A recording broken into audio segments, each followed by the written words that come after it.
This YouTube channel does not promote any violent, harmful, or illegal activities. All content provided by this channel is meant for an educational purpose only.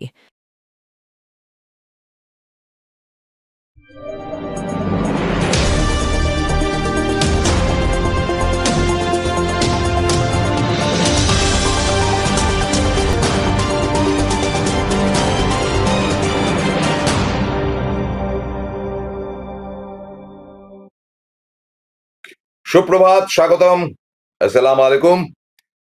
একেবারে সপ্তাহের প্রথম দিন আপনাদের সামনে এমন একটি অনুষ্ঠান আনছি যেটা মানে কি বলবো, নিন্দনীয় এবং ক্ষেত্র বিশেষে বেদনাদায়ক, এবং আরো যদি এগিয়ে এক স্টেপ বলতে হয় তাহলে নক্কারজনক। সেটা হচ্ছে মিঠুন লাও, দিলীপ ঝাও। মিঠুন লাও এর ব্যাপারটা তো বুঝলাম, সেটা আমি দ্বিতীয় ভাগে করব।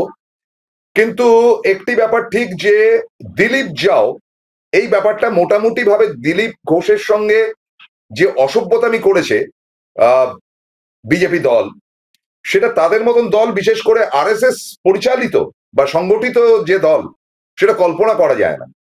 দেখুন, আপনাদেরকে একটা কথা বলি, আমার স্কুল কলেজ লাইফ ওই টাইমে দিবাকর কুন্ডু বলে একজন ছিলেন যিনি আরএসএস করতেন।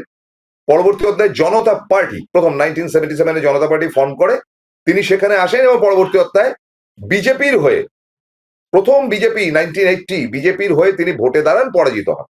তখন কেউ জিততে পারত না। তো দিবাকর দা অধ্যাপক ছিলেন, দিবাকর দার সঙ্গে আমার আলাপ হয়েছিল। তো দিবাকর দাটার মতন এত শিক্ষিত, এত পণ্ডিত মানুষ, এবং তিনি এমন কিছু কথাবার্তা বলেছিলেন যেগুলো এখনো আমার মনে রয়েছে। এবং দিবাকর দাকে আমি পরোক্ষে বলেছিলেন যে দেখুন, আমি মেন্টালি গান্ধীবাদী, কংগ্রেসি, এবং সত্যি কথা বলতে কি মমতাপন্থী তখন তো আর ছিলাম না, মমতাপন্থী হয়েছি পরে, অনেক পরে। তো সেটা বলেছিল যে হ্যাঁ, যার যার মত হতে পারে, কিন্তু তুমি আমাদেরকে বা আমাদের আরএসএস এর ব্যাপারটা যদি না জানো তাহলে সেটা অপরাধ হবে।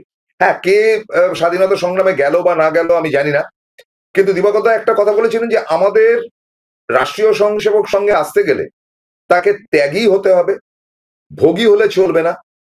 দ্বিতীয় ব্যাপারটি হচ্ছে যে তাকে কঠোর পরিশ্রম করতে হবে, এবং সংগঠন যেখানে তাকে পাঠাবে প্রচারের জন্য তাকে সেখানে যেতে হবে, লাঠি খেলা ইত্যাদি শিখতে হবে। তখন তাদের পোশাক ছিল ব্রাউন প্যান্ট এবং সাদা শার্ট, এইটা পোশাক ছিল, আর মাথায় ক্যাপ। এবং তার সঙ্গে সঙ্গে যে আরএসএস এর যে কোনো আনুষ্ঠানিক ব্যাপার সম্পূর্ণ নিরামিষ খাদ্য, মদ্যপান বা সিগারেট কল্পনা করা যায় না, ঘাত ধরে বের করে দেবে। ফলে এটা আমি বলেছিলাম যে আচ্ছা, কেউ যদি সিগারেট খায়, যেমন আমাদের এখানে সমীর মজুমদার বলে এক ভদ্রলোক ছিলেন, তিনি আরএসএস করতেন, তিনি সিগারেট খেতেন, পুক পুক পুক পুক করে সিগারেট খেতেন। তা আমি বললাম যে সিগারেট তো অনেকেই খায়, বলে যেটা খায় লুকিয়ে খায়, প্রকাশ্যে খাওয়া নিষিদ্ধ। তার কারণ কোনো নেশা করা চলবে না, সিগারেট না, তাস খেলা চলবে না, জুয়া খেলা চলবে না, কোথাও চ্যালেঞ্জ ইত্যাদি ইত্যাদি অনেকগুলো ব্যাপার আছে। তো কিছু তো বিষয় রয়েছে, নইলে সারা ভারতবর্ষের বিভিন্ন লোক আরএসএস করেছে কেন। এবং আজকে মতামতের দিক থেকে আমার আরএসএস এর প্রতি মানে ভালো লাগা বা ভালোবাসার জায়গাটিতে একটি ঘটনা ঠিক যে দিলীপ ঘোষ আরএসএস এর লোক, এবং দিলীপ ঘোষের সঙ্গে আমার বন্ধুত্ব বিস্তর হয়, তার কাছ থেকেও আমি আরএসএস এর অনেক ঘটনা জেনেছি। কিন্তু একটা ব্যাপার ঠিক যে যতক্ষণ ভারতবর্ষের মুসলিম সমাজ প্রসূন গুপ্তের হৃদয়ে থাকবে, এত বড় কথাটা বলে দিচ্ছি, যে তারা তো আমাদের ন্যাশনাল, তাদেরকে ভাগিয়ে দেওয়ার জন্য ওই এসআইআর আনা হচ্ছে, বদমাইশি।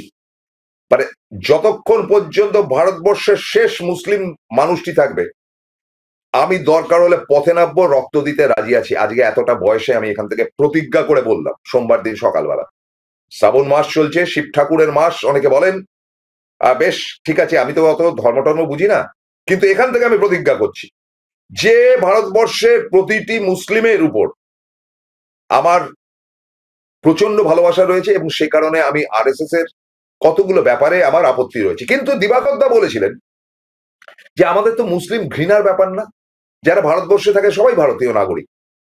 আমাদের একটা ব্যাপারই হচ্ছে পরিষ্কার, সিন্ধু নদীর উপত্যকায় যারা থাকে তারা হিন্দু, আমাদের হিন্দুইজম এটা।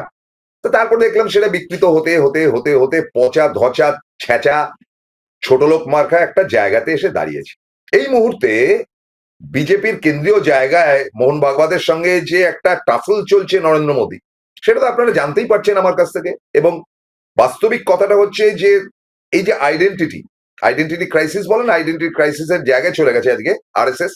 তারা কিছুদিন সহ্য করবে, তাদের এখনো এতটা ক্ষমতা যে তারা ধরে টুক করে অমিত শাহের মতন লোককে ছুঁড়ে ফেলে দিতে পারে, এত ক্ষমতা, এত বড় বলছি। তারা সহ্য করছে বিহারের ইলেকশন অবধি আর নরেন্দ্র মোদীর জন্মদিন অবধি।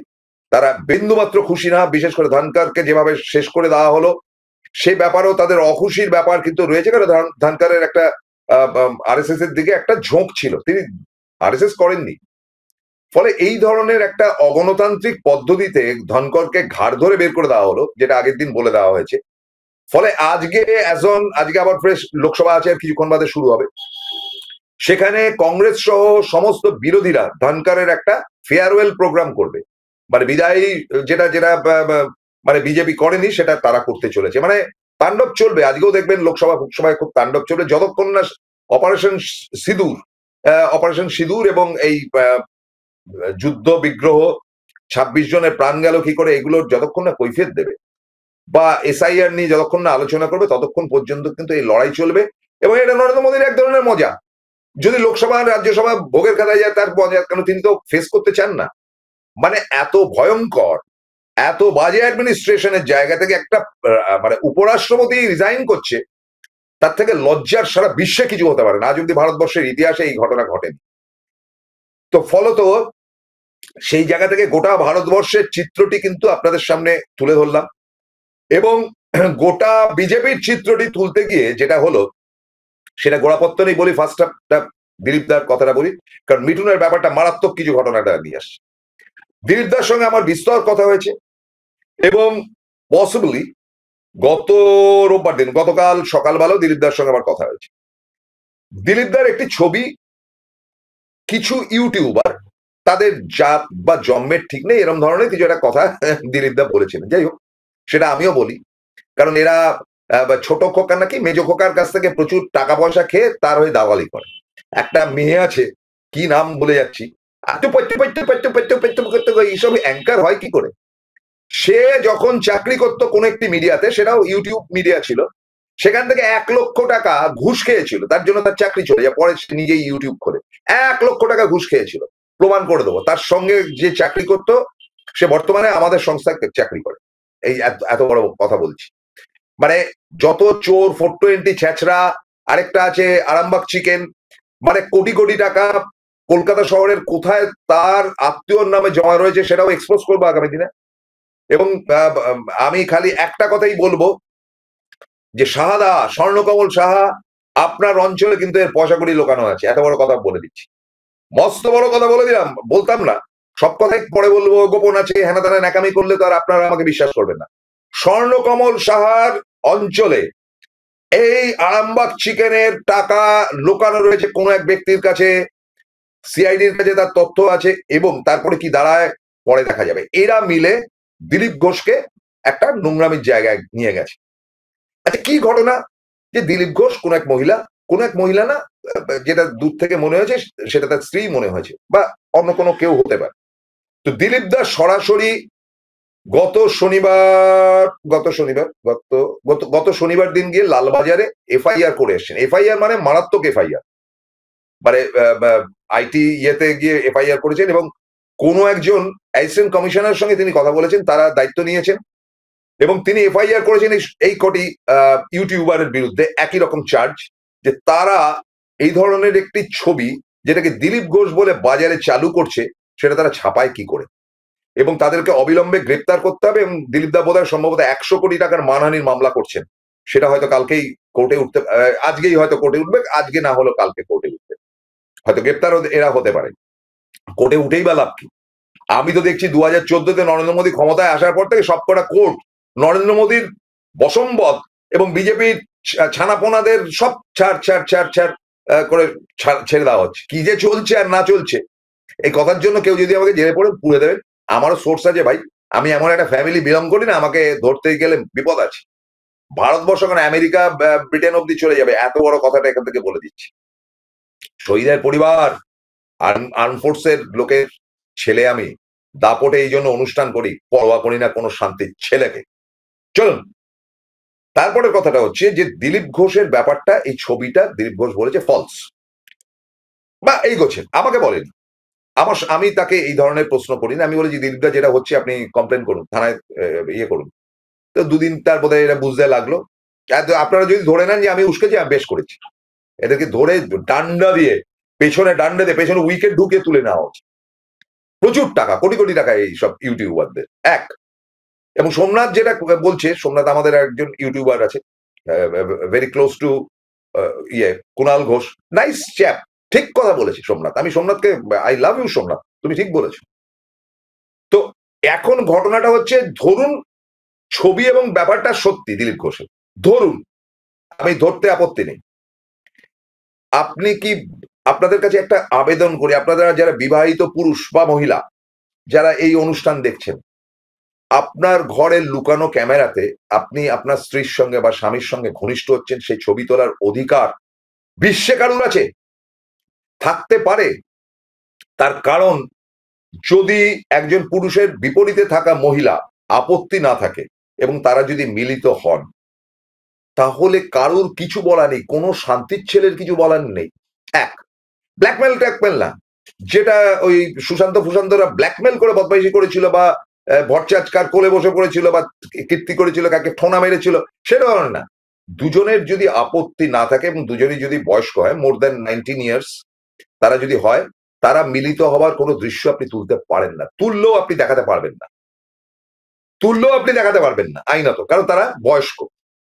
এটা গেল পয়েন্ট 2। 3 নম্বর কথাটা হচ্ছে যে যদি এই কাণ্ড বা এই ধরনের লুকানো ছবি তুলে রাখা হয়, আর কোনো ইউটিউবার হোক বা কোনো নিউজ মিডিয়া হোক বা কেউ সেটা ওপেনলি দেখায়, সঙ্গে সঙ্গে তাদের গ্রেপ্তার করা উচিত। আপনারা দেখেছেন যে ধর্ষিতা টর্ষিতা ইত্যাদি যে ঘটনাগুলো ঘটেছে, বা কোনো মহিলার সেক্স সংক্রান্ত কোনো ব্যাপার হয়েছে, তাদের মুখগুলোকে ঝাপসা করে দেওয়া হয়েছে, কিন্তু এখানে পরিষ্কার সেই ছবিটা দেওয়া হয়েছে, এই কারণগুলোতে অ্যারেস্ট করা হোক।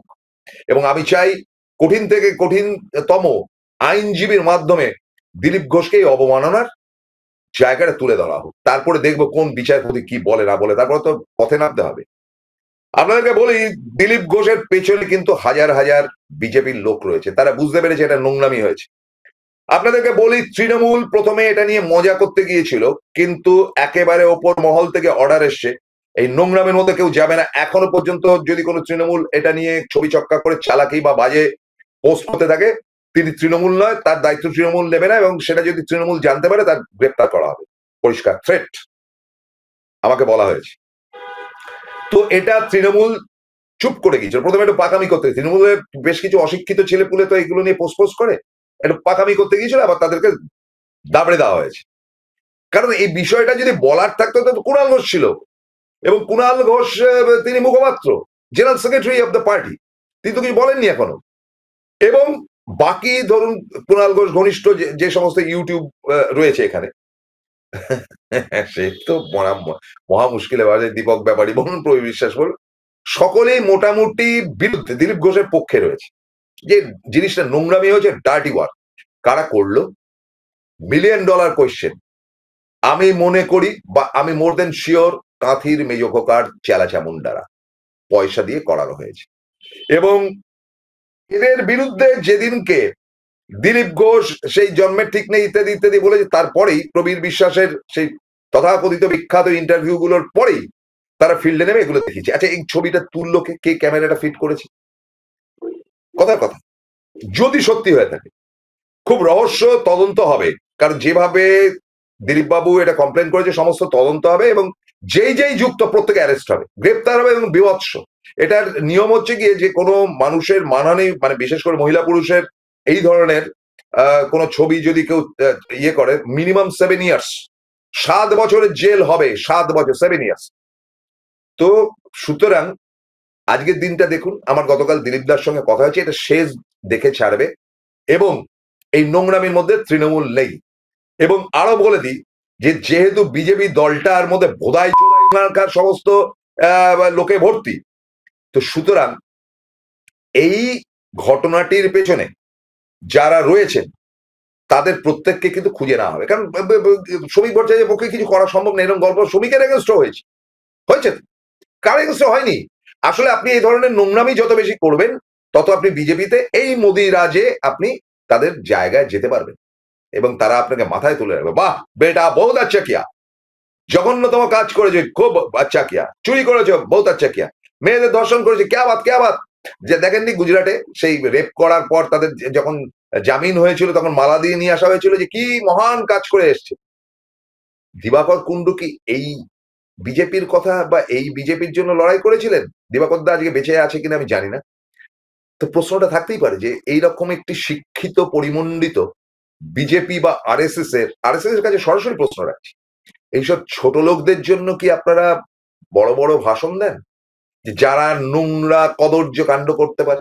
যে কাণ্ডটি দিলীপ ঘোষের সঙ্গে হয়েছে সমর্থন পুষ্ট, মানে দিলীপ ঘোষকে তাড়াবার জন্য এটা করা হয়েছে, তাকে মানে পলিটিক্যাল ক্যারিয়ার শেষ করে দেওয়ার জন্য এটা করা হয়েছে।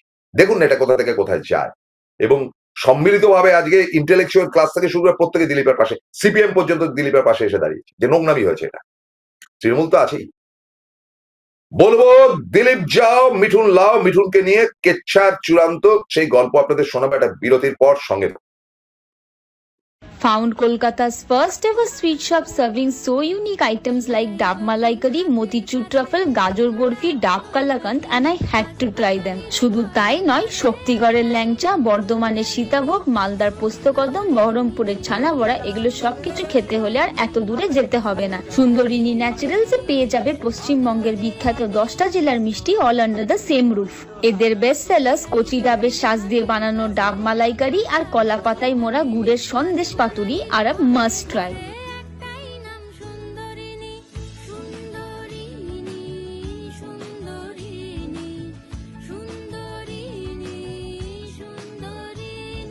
জয়গুরু রত্নভান্ডার জ্যোতিষ চেম্বার, এখানে গোল্ড মেডেলিস্ট জ্যোতিষী বসেন। হাই কোয়ালিটির আসল গ্রহরত্ন সবচেয়ে কম দামে এখানে পাওয়া যায়। স্থান বেলঘড়িয়া রানী পার্ক, বটতলা, 2 নম্বর রেলগেটের নিকটে। 9681345722 এবং 9007778922।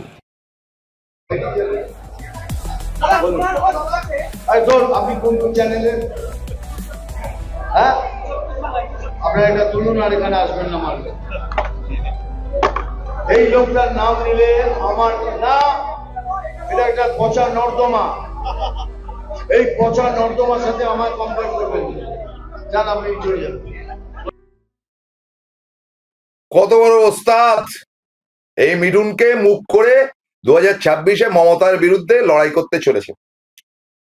মমতা তাকে শুধু একটা কুণাল ঘোষের রেফারেন্সে একটি প্রশ্ন করা হয়েছিল, তাতে এই অবস্থা, ঠিক ধরে বুম সরিয়ে দিয়েছে।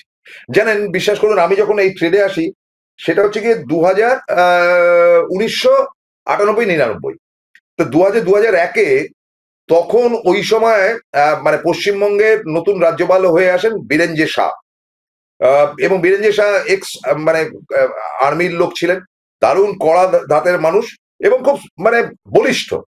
আপনাদের বলি, একটা সময় কিন্তু রাজ্যপালরা কোনো সময় কোনো সাংবাদিককে ইন্টারভিউ দিতেন না, বা তাদের মুখের সামনে বুম ধরলে বা মাইকটা ধরলে উত্তর দিতেন না, মানে ধরার সাহসী হতো না। যাই হোক, আমার মনে আছে যে তখন সম্ভবত আমার যত বিএনসিসিআই বা Bengal national chamber of commerce and ইন্ডাস্ট্রির একটি কোনো অনুষ্ঠান অথবা বেঙ্গল কেমিক্যালের কোনো একটি অনুষ্ঠানে আমার নিমন্ত্রণ ছিল, তা আমি ক্যামেরা ফ্যামেরা নিয়ে গিয়েছিলাম। তখন নিউজ চ্যানেল বলতে আমাদের ছিল সিটিভিএন এর, আর ছিল আপনাদের ইটিভি বাংলা, আর সেরকম কিছু ছিল না, আর দু একটি এদিক ওদিক ছিল, আর মানে প্রিন্ট মিডিয়া প্রচুর ছিল। তা বীরেন যে শাহ বললেন যে আমি মিডিয়ার সঙ্গে কথা বলতে পারি, এটা দাঁড়িয়ে রয়েছে। তো আমরা সব মানে হুড়ুম দুরুম করে দৌড়াতে দৌড়াতে, আমার পেছনে স্টেটসম্যানের ছিলেন একজন, হঠাৎ তার যে সিকিউরিটি বা কলকাতা পুলিশের হতে পারে, আমাকে এরকম বুকে বা গলার কাছে একটা ধাক্কা দিলে আমি পড়ে গেলাম, হাতে মাইকটা ছিল। সঙ্গে সঙ্গে সমস্ত মিডিয়া একসাথে চিৎকার করলে যে গায়ে হাত দিলেন কেন? বীরেন্দ্র শাহ ক্ষমা চেয়েছিলেন সাম টাইম অফ 2000-2001, ওই টাইমে আমাদের রাজ্যপাল ছিলেন, দেখে নেবেন। এবং সেদিনকে আমি দেখেছিলাম যে মিডিয়া কত একসাথে এবং কত তারা তাদের মধ্যে সংগতিপূর্ণ এবং কতটা একাট্টা মিডিয়া। কিন্তু আজকের মিডিয়া, মিঠুন মাইকটা ধরে ছুঁড়ে ফেলে দিল, বাকিরা বসে রইল ক্যাবলার মতো। সবাই তো মাল কামাতে এসছে এখন। এখন তো গদি মিডিয়ার সময়। আপনাদেরকে বলি, গদি মিডিয়ার দুটো সিস্টেম আছে ভারতবর্ষে। দিল্লির লোকেরা ইন্ডিভিজুয়াল টাকা পায় এবং আপনাকে কিনে রাখতে পারে, আপনারা যারা দেখছেন ইন্ডিভিজুয়াল টাকা পায়। আর কলকাতার মিডিয়াতে এমন অনেকে চাকরি করে বিভিন্ন জেলাতে, তারা এই বিজেপি মার্কা বিভিন্ন নেতার কাছ থেকে মাল পেয়ে থাকে। মালখোর, মানে এদেরকে গুড়া বলে, গুড়া, নোট পাওয়াটাকে গুড়া বলে, যে যার জন্য দেখুন বাকি সব বুমগুলো রয়েছে কেউ একটা উত্তর দেয়নি। তারা দেখছে মিঠুন অপমান করছে, তারা প্রতিবাদ করেনি। এটা 2000 হলে না মিঠুনের পেছনে বাম্বু দিয়ে দিত। কত বড় সাহস! কে Mithun? Who is this Mithun Chakraborty? আমাকে জিজ্ঞেস করবেন। কোন এক সঙ্গীত শিল্পী, তিনি স্কটিশের ছাত্র ছিলেন, আমি স্কটিশের, বললেন যে তিনি গল্প করে বলে মিঠুন দাকে একসময় বোম নিয়ে ঘুরতে দেখেছি। ডপের কথা বলেছে, ফালতু ছেলে সে। স্কটিশের ছাত্র আমি ছিলাম, স্কটিশ চার্চ স্কুলে আমি পড়তাম, আর মিঠুন দা পড়তো স্কটিশ কলেজে, সাম টাইম অফ 71 ওই টাইমটা স্কুলের ছাত্র ছিলাম আমি। মিঠুন দা তখন কলেজে পড়ে এই টাইমে। তখন নকশাল হিসাবে সেখানে অত্যন্ত খারাপ নাম ছিল স্কটিশ স্কুল এবং কলেজে।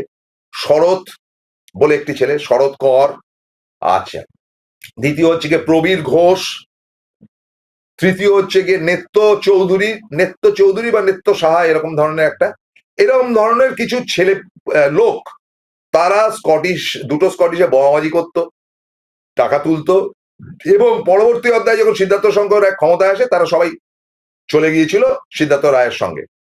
আমাদের স্কটিশের তরুণবাবু বলে একজন ছিলেন, তিনি বায়োলজি নিতেন, যারা স্কটিশের ছাত্র ভাল লাগবে। তরুণবাবুর এরকম কলার চেপে ধরেছিল ওই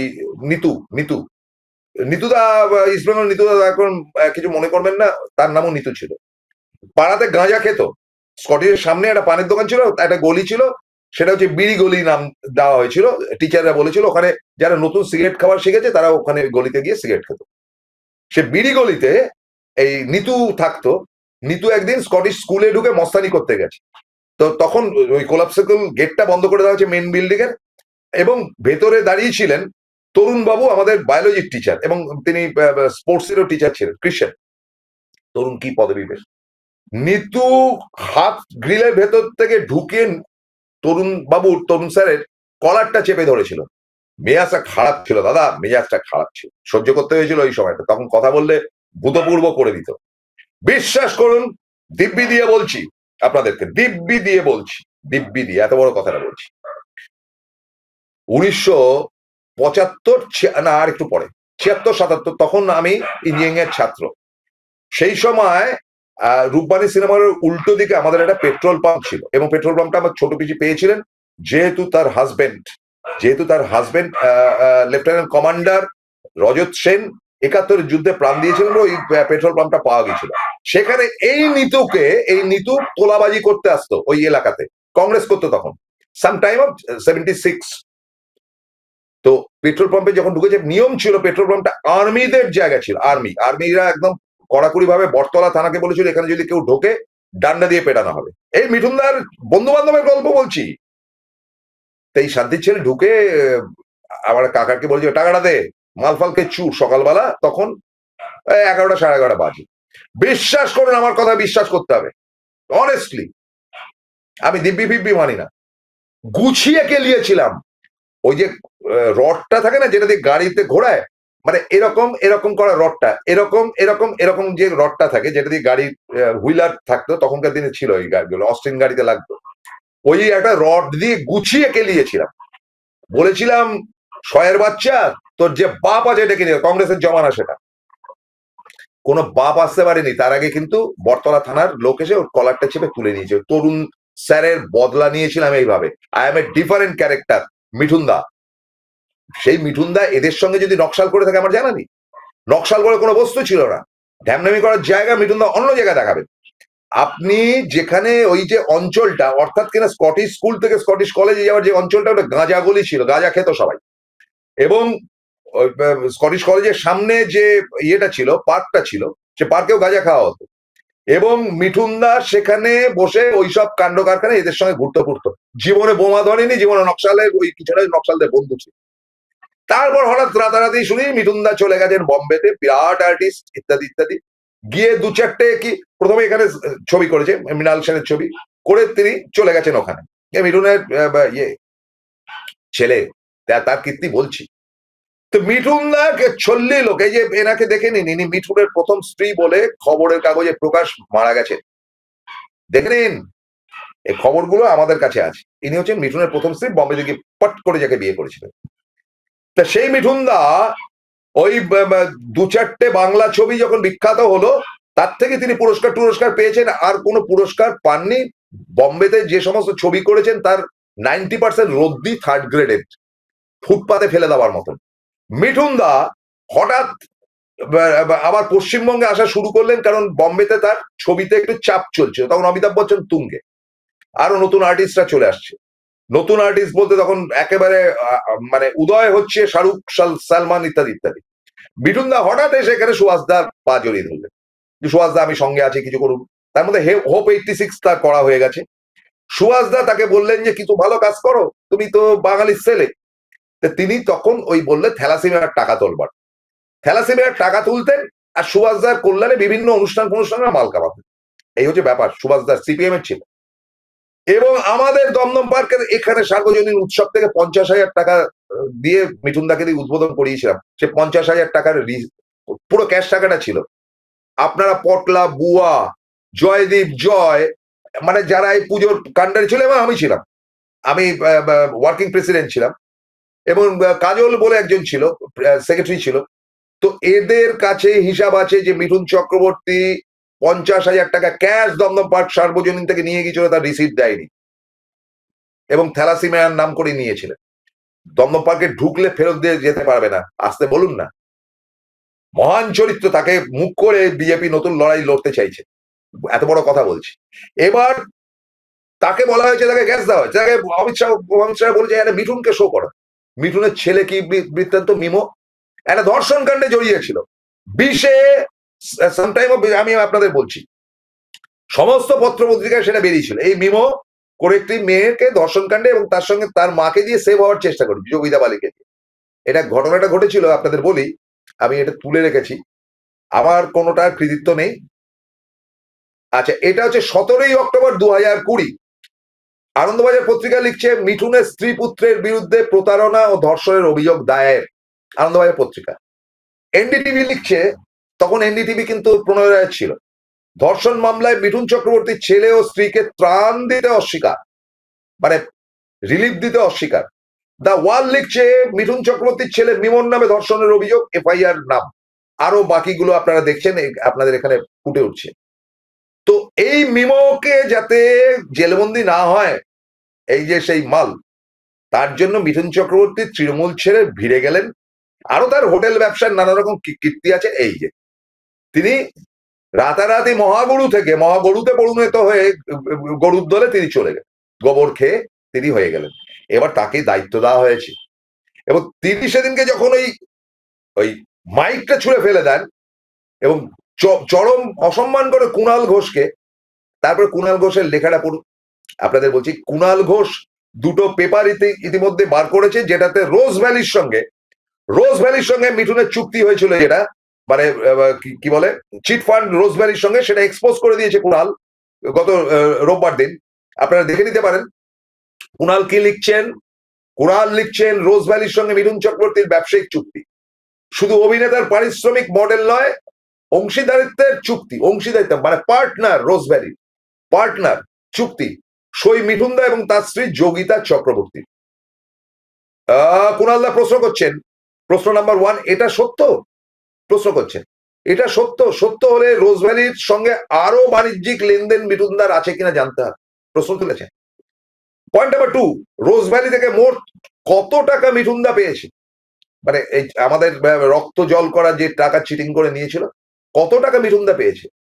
প্রশ্ন নাম্বার 3, রোজ ভ্যালি থেকে পাওয়া টাকা মিঠুনদা ফেরত দিয়েছেন কিনা জানতে হবে, সেটা দিয়েছেন কিনা উত্তর দিতে হবে। 4, রোজ ভ্যালি তদন্তে কেন্দ্রীয় এজেন্সি কেন মিঠুনদাকে গ্রেপ্তার করেননি? যদি আমি সাংবাদিক হয়ে লিখিত চুক্তিতে 6-7টি মিডিয়ার বিপুল কাজ করে চেক পারিশ্রমিক নিয়ে ট্যাক্স দিয়েও বন্দী হই, লিখছেন কুণাল, বন্দী হই, কলঙ্কিত হই, মিঠুনদা সারদা রোজ ভ্যালিতে গ্রেপ্তার হবে না কেন? এই কারণেই কি বিজেপির পায়ে পড়ে বাঁচা রোজ ভ্যালি তদন্তে অবিলম্বে মিঠুনদাকে গ্রেপ্তার করা হোক। শেফালিদা লিখছেন তার উত্তরে, শেফালিদা আমাদের ফেসবুকের, প্রসূনদা শুধু রোজভ্যালি নয়, উনি অ্যালকেমিস্টের সঙ্গে জড়িত। অ্যালকেমিস্টের হাজার হাজার টাকার পলিসি ম্যাচিওর হয়ে পড়ে রয়েছে, পাবলিক তার মধ্যে কোনো সুরা হয়নি। তার মধ্যে আমি একজন 10,000 টাকার পলিসি ম্যাচিওর হয়ে পড়ে রয়েছে 6-7 বছর। ম্যাচিওর আবার কি শেফালিদি? আপনি কেলোর কীর্তিতে টাকা ঢেলেছেন, ভোগের কাদা গেছে। তো এই হচ্ছে মিঠুন চক্রবর্তী দ্য গ্রেট। তাকে দায়িত্ব দেওয়া হয়েছে মমতার বিরুদ্ধে লড়াই করে জিতে এসে পশ্চিমবঙ্গের মুখ্যমন্ত্রী হতে। তিনি হবেন নাকি ইয়ে হবেন, কি বলে, শুভেন্দু হবেন, সেটা তো পরের গল্প, জিতুক আগে। তো এই ধরনের চরিত্রহীন লোকেদেরকে, এই যে দেখুন, এই হচ্ছে কি এগ্রিমেন্ট গুলো, যেটা রোজভ্যালির সঙ্গে এগ্রিমেন্ট কুনাল অলরেডি ডিসক্লোজ করেছে, আমি যাচাই করিনি, আপনাদের সামনে পেয়েছি, তুলে ধরেছি, বা আমরা এনকে ডিজিটাল এটা দায়িত্ব নিচ্ছি না, কিন্তু যেহেতু এটা এক্সপোজড হয়েছে আপনাদের দেখাচ্ছি। কোটি কোটি টাকার 2 নম্বরই, আমি তো বললাম আমাদের দমদম পার্কের ব্যাপারটা তো আমি বলেই দিলাম, that was some time of 1994-5, এই সময়টা আমাদের এই 50,000 টাকা আমরা মিঠুনদার হাতে দিয়েছিল, রিসিপ্ট পাইনি। খেপে রয়েছে আমাদের এখানকার লোক, এসে জিজ্ঞেস করবেন। দমদম পার্ক সার্বজনীনের 75 বছর আগামী বছর, কিন্তু এখানে যে কীর্তনটা করে রয়েছেন এটার এভিডেন্স এখানে আসতে বলুন না, দেখি না কত বড় বিজেপির লিডার। তো পিঠ বাঁচাতে, রেপ বাঁচাতে, 2 নম্বরই টাকা বাঁচাতে মিঠুনদা আজ অব্দি বাংলার জন্য কি করেছেন? তার তো কোটি কোটি টাকা এক সময় ছিল। একটা বাংলা ছবি প্রযোজনা করেছেন বিশ্বজিতের মতন অভিনেতা, যিনি মানে বম্বেতে চলে গিয়েও বাংলা ছবির জন্য তিনি টাকা ঢেলেছেন। বিশ্বজিৎ আর প্রসেনজিতের বাবা, বাংলা ছবির জন্য তিনি বাংলা ছবি এখানে এসে বাংলায় করে গেছেন। তখন তিনি লাখ লাখ টাকা, তখনকার দিনে কোটি হতো না, লাখ লাখ টাকা তিনি বম্বেতে কামাতেন, আর বাংলা ছবি করবার জন্য কলকাতায় আসতেন, এবং তার টাকাতে বাংলা ছবির প্রোডাকশন হতো। মিঠুনদা কি করেছেন বাংলার জন্য? একটাও সিনেমা করেছেন? তার হাত থেকে উঠে এসছে একজন অভিনেতা। এখন বম্বেতে পাত্তা পান না বলে ওই কি বলে ডান্স বাংলা, হ্যানা বাংলা, তেনা বাংলাতে বসে ক্যাবলা ক্যাবলা কথা বলেন। এবং সম্প্রতি শুনলাম যে তার প্রাক্তন বান্ধবী মমতা সঙ্গনাকি সেখানে থেকে ড্রেস পেস নিয়ে কি একটা দেবলীনাকে বলেছে, তিনিও জিনিস অত্যন্ত বয়সকালে গিয়ে 70 ঊর্ধ্বে গিয়ে পদ্মশ্রী পেয়েছে, বোধহয় মিঠুনদার জন্যই পেয়েছে। তা নয়তো যা ট্যালেন্টেড মমতা শঙ্কর, তাতে তার পদ্মভূষণ কিংবা পদ্মবিভূষণ পাওয়া কি শঙ্কর পরিবারে, কিন্তু ওই পদ্মশ্রী পেয়েছে। অনেকেই বলছে মিঠুনদাই পাইয়ে দিয়েছে, শত হলো প্রাক্তন বান্ধবী তো, এবং তাদের মধ্যে কথাও হয়েছিল নাকি বিয়ে হতো, হ্যাঁ হতো, ফেলে দিন। তো দাঁড়ালো নাকি যে দর্শন মর্ষণ কর্ষণ, টাকা পয়দা তোলা, এইসব চরিত্র, এবং অ্যাবসলিউটলি মিঠুনদা হচ্ছে কি হিন্দি ভাষীদের বন্ধু, বাংলাকে কোনোদিন ভালোবাসেনি। বাংলা ছবি করেছে মালকাবিয়া, বাংলার জন্য কিছু করেনি। হোপ 86 করতে এসেছিল, টাকা তুলতে এসেছিল, কোথাকার জন্য? পশ্চিমবঙ্গের জন্য? মোটেই না। হোপ 86 করতে এখানে এসেছিল, যা করেছেন সেটা করে কৃতিত্ব নিয়ে চলে গেছেন। বাংলাকে কি দিয়ে গেছেন এই লোকটি হচ্ছে অ্যাবসলিউটলি। আর মহিলা সংক্রান্ত তার ছেলের ব্যাপার, মিঠুনদাকে ঘাটুন না, ঝাঁকা দিন, অনেক ঝুড়ি ঝুড়ি গল্প বেরিয়ে আসবে। এত বড় কথাটা বলছি, ঝাঁকুনিটা হচ্ছে কোথায়? তো এই তো মশলা বিজেপির মুখ 2026-এর মিঠুন বাবু, তার সম্বন্ধে ইতিবৃত্ত স্কটিশের প্রাক্তনী হিসেবে তুলে ধরলাম, এবং তার সঙ্গে সঙ্গে তুলে ধরলাম যে শ্রমিক ভট্টাচার্য কি করবেন এদের সঙ্গে, তার নামও ছাপ্পা বা থাপ্পা আছে। কাজেই আরেকজন মেজো খোকা, তিনি তো মারাত্মক অবস্থা, তাকে নাড়া দিয়ে কত টাকা পাওয়া যাবে? তো কি বন্ধু, এইসব একড়া ছেকড়া দিয়ে বিজেপি পার্টির ক্ষমতায় আনবেন? আপনাকে নিঃসঙ্গ করে দেবে। আপনার বাড়ির মেয়ে বউদের নিয়ে টানটানি করলে আপনার বলার কিছু থাকবে না। যেটা গুজরাটে হয়েছে কাজকলা করতে পেরেছেন, যেটা ইউপিতে হয়েছে কাজকলা করতে পেরেছেন। হিন্দু মুসলমান দেখবে না, কারণ রেপের ব্যাপারে এই যে অপরাজিতা বিল, সেই বিলটি বিজেপির একান্ত অপছন্দে। বলছে না না না না না, ফাঁসি দেওয়া যাবে না, এদেরকে বাঁচিয়ে রাখতে হবে। তার মধ্যে রেপ হবে কি করে? উত্তর আপনারা দেবেন। আজকের মধ্যে বিদায় নিচ্ছি, ভালো থাকুন, দিনটা ভালো যাক, লোকসভার দিকে নজর রাখুন, আর প্রত্যেকে কমেন্ট করুন। নমস্কার, আদাব।